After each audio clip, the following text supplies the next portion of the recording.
What is up, Earthnoids and Spacenoids? I am just a simple Newtype.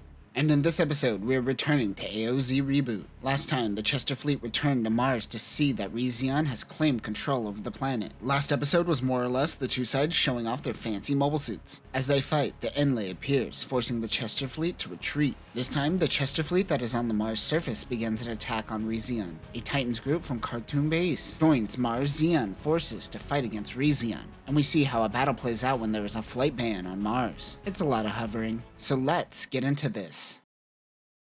This chapter starts with the girl's most inner thoughts. The one thing she desires most is to fly. The Gundam will help achieve this goal. A Garuda carrying cargo is crash landing at Khartoum Base. A Gundam pops out of the cargo hold. This is the same base Elliot did a flyby and got in trouble during Flags of Titans. We learn that the Garuda bumped into their own Ashimars and caused an accident thanks to the Gundam. The Titans learn the pilot is just a little boy. We are seeing this through the eyes of a Titans pilot named Yasuda. She was once a Cyber Newtype test candidate. A Cyber Newtype program thought to be sealed away is secretly being resurrected at Oakland Base. Everyone at the base doesn't treat Cyber Newtypes as humans. They are just disposable, but Yasuda takes on the responsibility of caring for this little boy, as she was once in his position. The professor Yasuda talked to as a young student succumbed to the praise of the Titans, and they probably threw a lot of money at him. Now, taking that money, he says he feels like he is a slave to the Titans. The word he specifically uses is that he is caged. A little girl with the professor says no one can cage our hearts. I feel like that was the lyrics of an emo song 20 years ago. Yasuda and the kid sortie in an Ashimar. The kid takes his Newtype meds.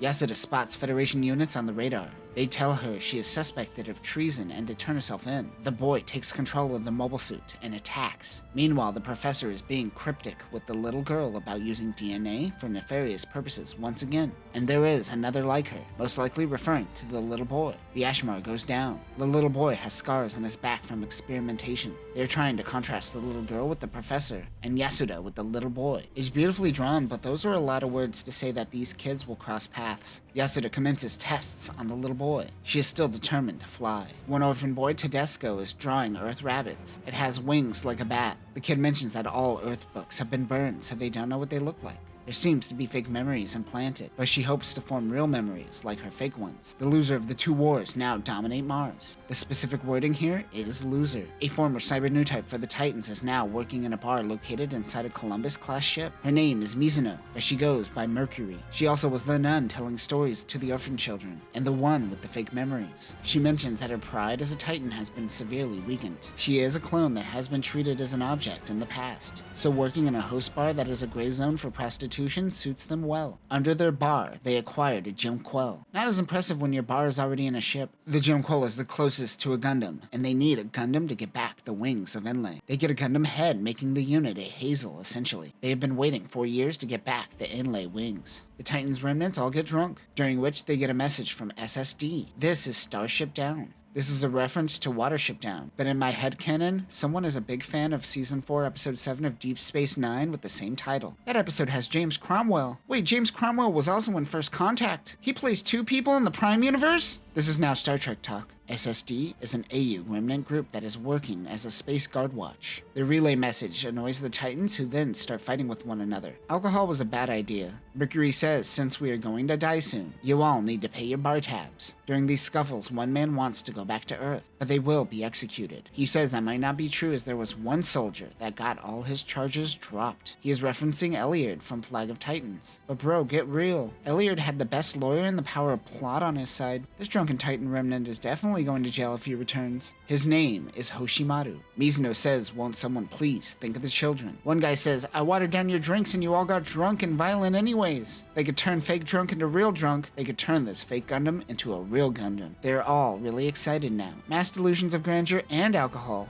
Nice. This is probably the most gratuitous butt shot we've seen since Despair Memory. They all enjoy a moment together. Meanwhile, a sexy scientist is testing an atmospheric re-entry module. They get a message from Mercury saying that the top half of the inlay is activated. She knows that they aren't going to find the bottom half at SSD. It is 9 days until the Reboot Festival. The kids from the future are researching units from the Titans test program. We head back to the past. In a Gran-Barzam, Rezeon is looking out for outlaws. The Gran-Barzam is the land variant of the Gun-Barzam developed by Rezeon. During Mars's flight restrictions, Rezeon focused on hover units. This has less range than the Gun-Barzam, but can handle off-road exceptionally well. It can tow cargo and become a transport convoy. This landship also has living quarters. Weapons are unknown, but we see 2 twin megaparticle cannons on each side. Off in the distance is the Chester fleet, now functioning as outlaws. They're traversing Mars in the Sand Angler. The Sand Angler class ship is based on the Mad Angler class ship and redesigned for use on Mars. This can dive underground and function as a land submarine. Subterrane? This has the Minovsky Storm unit, which can create a sandstorm on command. Other weapons are unknown. This is Outlaw Chester, Chester Jr.'s father, who is on the ground on the Mars surface. They are still trying to get a handle on the situation in the sky. The team is working with Titan's remnants to help regain control of Mars. Specifically, it is Mercury's Titans group that is the one helping Rezeon. They will help them reclaim Mars for themselves. Mercury just wants the inlay back, it seems. Then they will return to Earth. All the younger kids call Chester Dad. He isn't their biological father and just took them all in. They mention again this Omega that once ruled. They don't know if he disappeared or is dead. The Chester fleet and the Titan's remnants begin their ground operation. They activate the Minovsky Sandstorm. It says that they use ADSUMs to activate this, but it doesn't show any ADSUMs. Their unit consists of Zaku 3s, Dom Dre's, and a Gallus S. The AMX 011G Zaku 3 is a ground variant of Mars Zeon Zaku 3R and can be used on Mars and Earth. This unit has a skirt extension booster. This resembles the Zaku 2 design over the Zaku 3, as it is a true Zeon design. This is used by the Chester fleet. Weapons include 30mm Vulcans, a Mega Gatling gun, 4 beam sabers, cracker grenades, and a shoulder shield. The AMX 99G Dom Dre is a variant of the Dreisen and has all the space use parts removed. It uses the same hover propulsion unit as the Zaku 3. Mars Zeon is about proper Zeon lineage, so this follows the footsteps of the Dom Zwei.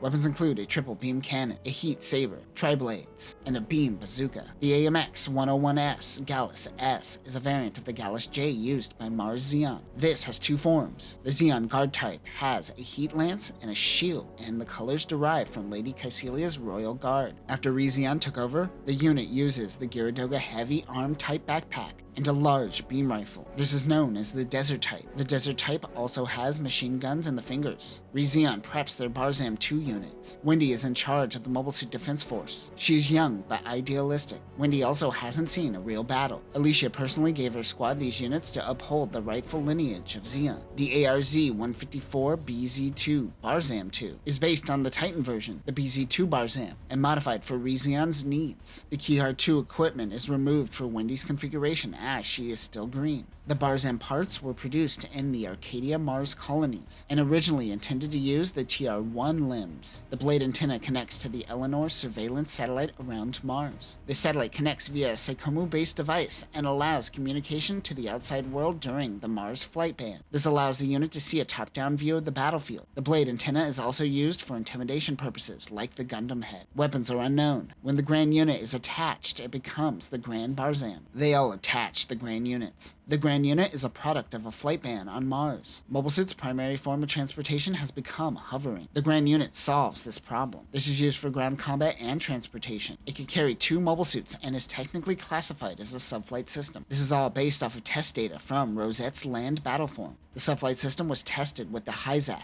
and it can be used with Hyzaks, Zakus, Marsais, and Barzams. The 2 forces engage in battle. The Minovsky Sandstorm takes out radars. Everyone is blind. This is an old tactic used by their old commander, Omega. Marzeon has to find the source of what's causing the storm. Wendy activates the Eleanor system, and Rezeon can communicate with each other. The team follows the Gran-Barzam's lead. Rezeon says that Marzeon can't win with their Oldsmobiles. I see what you did there. We learned during this battle that Omega and Alicia drifted apart, and he left Mars for Earth in search of Castle Daikun, who is said to be still alive. This manga goes into a long diatribe of all the fragments of Zeon, including Delaz. This waging war between Marzeon and Rezeon is just another fraction between the people of Zeon, in a time when they need unification. And that will do it for this episode. I love the subtle hints to Marzeon that we will eventually see during the Formula era. Many have mentioned the Gelgoog 3 having the Messer's shield. This new batch of artists and writers are finally creating lore that connects early and late Universal Century, which is desperately needed. Come on, Bandai, give late Universal Century more attention. Next time, the Titan's remnants make moves while Chester causes a distraction. We learn that the song Twinkle Twinkle Little Star in this manga is actually connected to a weird religious space cult, and we see a successor to the Elmyth in action. But that will do it for now, new types. Remember, flying 2 meters off the ground is called hovering. Technically not flying. Loophole, people. Peace.